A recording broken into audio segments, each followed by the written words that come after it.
નર્મદાજીની પંચકોશી ઉત્તરવાહિની પરિક્રમા સંપન્ન થઈ છે. ત્યારે આવો જાણીએ કેવો રહ્યો અનુભવ.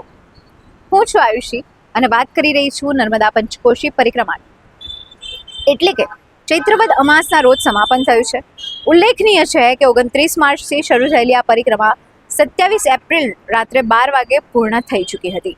તંત્રએ આપેલા આંકડા મુજબ આ વર્ષે 10 લાખ જેટલા શ્રદ્ધાળુઓએ પરિક્રમામાં ભાગ લીધો હતો. 30 દિવસની આ પરિક્રમા દરમિયાન કોઈ અનિચ્છનીય ઘટના બની નહોતી.